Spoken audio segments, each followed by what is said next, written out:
ایسی آگ جلاؤں گا جو آج تک کسی نے دیکھی نہ ہو.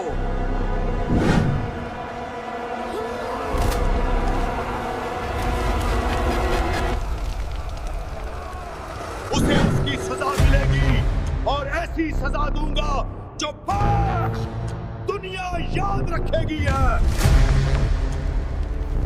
یہ قدیم بابل کا وہ دور تھا جب کفر اور شرک کی تاریکی نے پوری بستی کو اپنی لپیٹ میں لے رکھا تھا.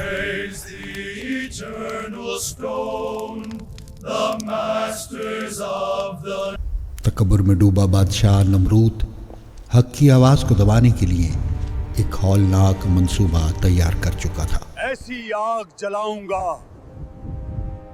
جو آج تک کسی نے دیکھی نہ ہو.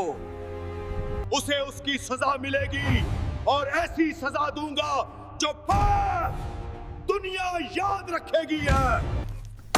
پورے شہر سے ایندھن اکٹھا کیا گیا ایک ایسی آگ دہکانے کے لیے جس کی مثال تاریخ میں نہیں تھی.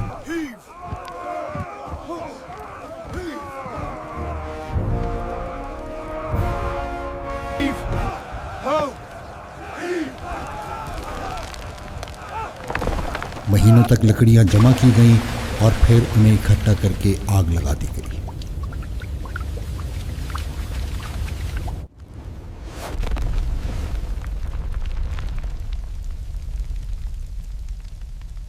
یہ آگ اتنی بلند تھی کہ اس کے شعلے آسمان سے باتیں کر رہے تھے.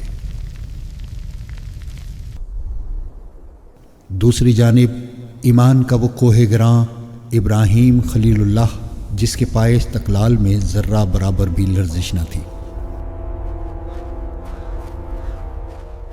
بابل کے لوگ یہ منظر دیکھ کر بڑے حیران تھے.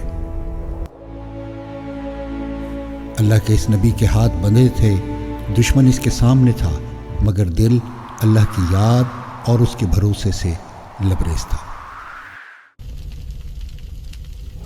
جب آگ بھڑکائی گئی تو اس کی تپش اتنی شدید تھی کہ پرندے بھی فضا میں جلنے لگے. نمرود بلندی پر کھڑا اس انسانیت سوز تماشے کو دیکھ کر اپنی جیت کا جشن منا رہا تھا. آگ کو اور تیز کرو.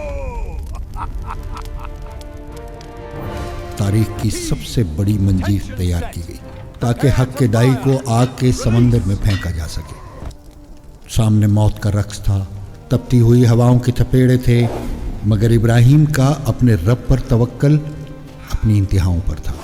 اور پھر وہ لمحہ آیا جب حضرت ابراہیم علیہ السلام کو منجیق سے آگ کے عین درمیان اچھال دیا گیا. پوری کائنات ساکت تھی. فرشتے منتظر تھے کہ اب قدرت کیا فیصلہ کرنے والی ہے. لیکن اچانک کائنات کے خالق کا حکم آیا، اے آگ ابراہیم پر ٹھنڈی اور سلامتی والی ہو جا. اور پھر وہ آگ جو سب کو جلا کر خاک کر دیتی ہے اب ایک حسین گلستان میں تبدیل ہو چکی تھی. شعلوں کے درمیان اللہ کا یہ پیارا نبی ایسے اطمینان سے بیٹھا تھا جیسے کوئی بادشاہ اپنے تخت پر بیٹھا ہو. نمرود کی آنکھیں پھٹی کی پھٹی رہ گئی. عقل انسانی اس معجزے کو دیکھ کر دنگ رہ گئی. یہ سب کیسے ہوا؟ جہاں دہکتے ہوئے انگارے ہونے چاہیے تھے وہاں ٹھنڈے پانی کے چشمے اور پرندے چہچہا رہے تھے. یہ اللہ کی اپنے پیارے بندے سے محبت تھی جس نے مادہ پرستی کے تمام قوانین کو بدل کر رکھ دیا. بابل کے لوگ خاموشی سے اپنے معبودوں کی بے بسی دیکھ رہے تھے اور سچا خدا اپنی قدرت دکھا رہا تھا. دن گزر گیا، آگ ٹھنڈی ہوئی اور پھر اس آگ کے ڈھیر سے ایک سرسبز باغ برآمد ہوا. سیدنا حضرت ابراہیم علیہ السلام اس آگ سے یوں برآمد ہوئے کہ گویا ان کے لباس پر دھوئیں کا ایک نشان تک نہ تھا. یہ فتح تھی توکل کی، یہ فتح تھی ایمان کی. باطل مٹ گیا اور حق ہمیشہ کے لیے سر بلند ہوا. بے شک جس کا محافظ اللہ ہو، کائنات کی کوئی طاقت اسے نقصان نہیں پہنچا سکتی.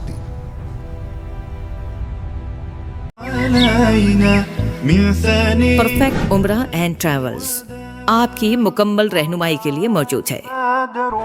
برطانیہ کے تمام بڑے شہروں سے براہ راست روانگی، پیام کی بہترین سہولیات اور تمام اہم مقامات کی زیارت۔ اپنی سہولت کے مطابق پیکیجز کی معلومات کے لیے ابھی رابطہ کریں 0207-183-5330 یا وزٹ کریں perfectumrah.co.uk پر۔